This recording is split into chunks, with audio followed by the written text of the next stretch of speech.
Did Google just outsmart NVIDIA in the AI arms race? Or is big tech's chip war about to backfire? Google's new AI chip Ironwood could dethrone NVIDIA's dominance. But can it change everything about how cloud AI works? From behind. Now, Amazon has Premium. Microsoft has Maya, but analysts say Google's in-house chips have an edge on the competition, part of why they've been winning business from rivals. Just in the last few months, Google has landed cloud contracts with OpenAI, Meta, and Anthropic. Now, Mizuho points to the distinct cost and performance advantage of TPUs. And Alphabet CEO Sundar Pichai said as much on last week's earnings call, bragging that TPUs have been one of the biggest drivers of cloud growth over the past year and that demand is only accelerating, which is why Google's investing heavily to scale. The optics help too. TPUs are the hardware behind Gemini, Google's in-house AI model, which has gained major traction this year. It now powers everything from Android to search and reportedly just landed the prized Apple deal to run Siri's upcoming AI upgrade. Now, for months, the big question was whether OpenAI or Anthropic would win that business, and now it looks like Google did. And with Google Cloud revenue up 34% in Q3 and $93 billion in CapEx planned for the year, the company's betting big that in order to win in AI, you have to control the full stack, and that starts with your own chips. Guys?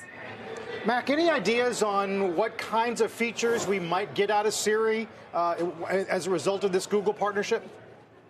I think that people are looking for any sort of upside in Apple's AI strategy because to this point, 10 years ago, they had the advantage in the voice assistant market. Amazon and Apple were leading there, but it's been a real disappointment since then. So you've seen this, imminent upgrade teased, and year after year, they keep pushing it back. And I think that, to your point, Carl, we haven't been able to confirm that Google is their partner, but people just want to see something more because at this point, the tech is so nascent compared to the likes of what we're getting from, live conversations from ChatGPT or from a lot of the deployments we've seen with Gemini. But I think that looking at some of the capabilities that Gemini has rolled out in the last few months, including their video generation capabilities, there are high expectations if Gemini is indeed the partner for this Siri upgrade.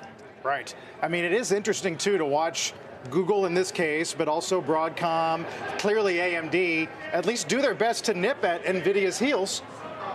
Yeah, they're certainly trying. And you've got Lisa Su, the AMD CEO, saying during their earnings call this week that they're finally expecting to see some revenue from the China pipeline reopening. They've been able to land their export licenses. And then you've got this, back and forth from NVIDIA just today. Jensen Huang reportedly telling the FT that China's now ahead in the AI race. And then you've got NVIDIA putting out a message on social media contradicting that, saying that, the U.S. is still a few nanoseconds ahead of China. But it does beg this larger question. They need to get this competitive silicon into other global markets, specifically China. And while there's been this blockade, you know what the Chinese government has been doing? They have been really pushing domestic homegrown AI chips from the likes of Huawei. Yeah, they're marching ahead, too. Thank you, Mackenzie Sagales.